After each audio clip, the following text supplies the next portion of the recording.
Hey guys, it's Katie. So today we're going to have a conversation about consequences in training. So, consequence can be both positive and negative. So, think of it as reward and correction. Most people are familiar with the format of operant conditioning. If you are not, you can Google it and find out what I'm talking about pretty easily. But essentially, most people, when they talk about reward and punishment in training, refer to operant conditioning. So, positive and negative reinforcement, positive and negative punishment. I actually want to talk about a different format for reward and correction, just to give you guys some food for thought. And I've actually done a lot of work structurally around this format. So, we're going to be talking about active and passive reward versus active and passive correction. So, what I mean by that, active means that you are in charge of that specific reward or correction, whereas passive means that either the dog or the environment is in charge of it, meaning that you have lost control of said reward or correction potentially. So, when it comes to rewards, we want most of our rewards to be active. I would say I want very few passive rewards, at least in the initial stages of training. So, active reward would be some obvious things like giving dogs treats. It would be things like playtime. If you are doing structured play, you're using toys for training, that kind of stuff. It also includes things like praise, it includes things like petting, but it's when the dog is actively working for those things. So let's talk about passive reward for a moment because this is where I run into the most problems in training. So, passive reward is things like open access to food. So, if your dog is not fed on a schedule, now there are some dogs that literally will starve themselves for days on end. This is not geared around those dogs per se. What it is geared around is dogs that have the option of eating instead of listening. What it can also include are things like having toys just laying around all the time. So passive meaning the dog can pick a toy over listening to you. Or the dog doesn't have to even seek a way of getting to the toys. Some other passive rewards that a lot of people don't think about are off leash freedom. So, you may or may not recall at some point that I have posted videos about tether training, and various formats of tether training. So, off leash freedom in the beginning of training can actually come back to bite you in the butt because of the fact that the dog has open access to ignoring or making a different decision than you want them to make. It can also lead to why your dog is potentially doing naughty behaviors that you are not able to control well. So, an example would be jumping on your guests when they come over, or things like barking out the window because they're open access to the window. Some other examples of passive reward would be open access to being on the furniture. So if your dog can stare out the window and has the ability to make a decision based on that, that is a passive reward. The ability to sniff while walking is a passive reward. So if your dog is constantly taking you for a sniff walk, you are rewarding all the decisions that they are making on the walk. So it's not saying that sniffing and walking are bad. It's that you have to be conscious of the fact that you are rewarding your dog's decisions. So in some cases, you may have to get your dog's head off the ground to get behaviors that you're looking for. Some other forms of passive reward that we don't think about would be things like when your dog comes up to you and demands your attention and you just give it to them. So they sidle into your space and they lay their heads on your lap, and it looks so heart-meltingly cute. So you can't help but pet them for hours on end. Now that's a little extreme, obviously, but the notion is there. If the dog wants it, they get it. That's passive. Or you just always give it because you always want to give it. They don't have to earn it from you. So it's not that all attention should be earned 100% of the time when the dog is fully trained. The idea is when the dog is in training, especially if you're dealing with problem behaviors, passive reward of attention is not going to help your dog as well as turning attention into an active reward. So usually what I suggest is look at what are we giving a dog that is passive and move it over here to active so that you are in charge of it to some degree. So an example for sniffing, because we want our dogs to be able to potentially sniff, is you put sniffing on command. So like go potty, go sniff. I do tracking, so we use track. I do scent discrimination. I use the word search. So the idea is if you put it on a command, it is becoming an active reward. So now we're going to delve into the correction side of training. So I need to take a moment to talk about the fact that correction does not equate with abuse.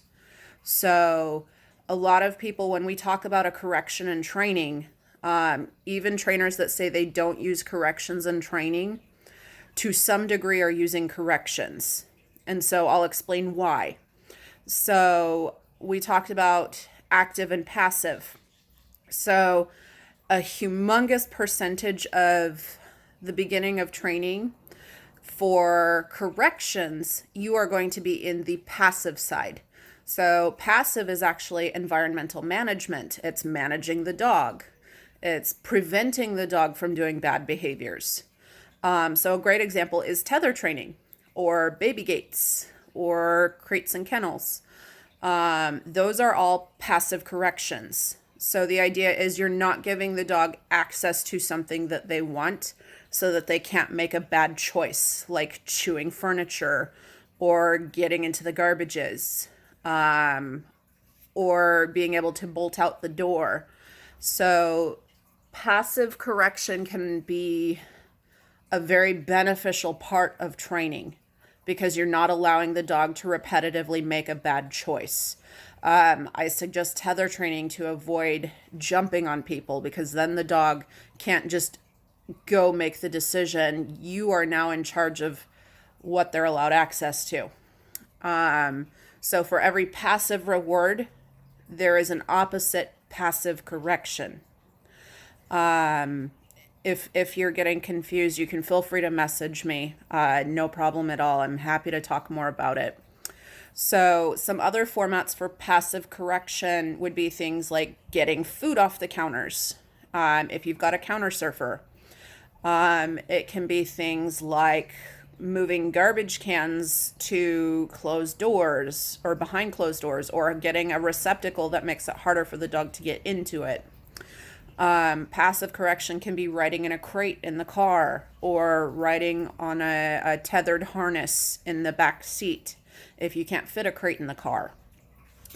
So there's a lot of format for passive correction. Passive correction is not abusive. In fact, none of correction work is abusive if it's done correctly.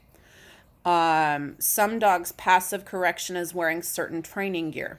So an example would be service dogs that are trained that when a service dog vest is on them, if they use a service dog vest, that can be formatted as a passive corrections.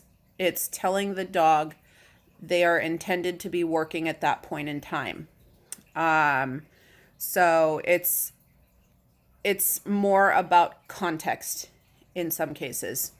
So active correction is the one most people are going to be familiar with when it comes to the correction side of training. So that would be things like teaching the dog the meaning of the word no. So if I say no or or some format of a negative marker, knock it off, leave it, drop it, those are considered an active correction if they are trained in such a way that the dog complies immediately.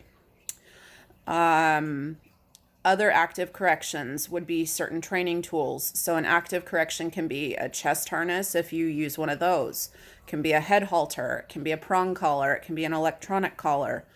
All of those are corrections that you are supposed to be in charge of. If you're letting the tool do the training for you, it is a passive correction. It is actually an ineffective correction at that point. So active correction, we want to be certain that we're not overdoing it, because that is where it can become ineffective. So correction should be done without your full spectrum of emotion. So for instance, if I'm correcting a dog, I do it very neutrally.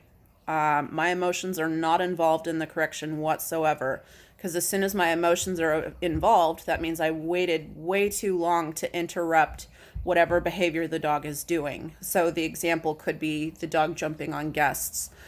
If I wait until the dog has already jumped and my correction gets really over emotional, that means that I should have interrupted way earlier in the behavior chain, which is again where you implemented passive correction instead. So active correction can also look like using a leash correction. So some people call it a leash pop. Some people call it jerking the leash. Doesn't technically matter what you call it. That is an active correction. It's not efficient on every dog, especially if you don't have the correct training tool for that dog. Things like the training tools, again, those can be active corrections and they should remain active corrections. You shouldn't let the dog continue to offer the behavior you don't want. Otherwise, you are now giving your dog passive reward. So hopefully all of that makes some sense. It's not that that's going to completely solve all your training problems, but it's a way of looking at reward and correction so that you understand potentially where things might be going wrong. Because again, most people are not aware of the passive side of reward and correction. Most of your training should look like active reward, passive correction. Active correction should be used when passive correction does not work for the dog. Some dogs can have a lot of passive reward and be fine. But if the dog stops listening in a way that is healthy, you have to kind of switch some of your passive rewards to passive corrections.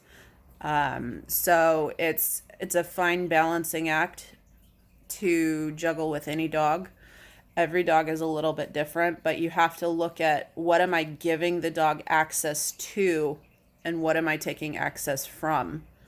If my dog is not listening the way that I want. The other thing is that this is about building a relationship with the dog. So if you have an imbalance in that relationship, there's a chance that you're either giving too much or there's a chance that you're taking too much and you're not creating a working relationship. So anyways, that was all I wanted to talk about. If you've got questions, comments, concerns, please feel free. You can always message, text, email, or you can comment on my Facebook. Anyways, I will talk to you guys soon. Thanks. Bye.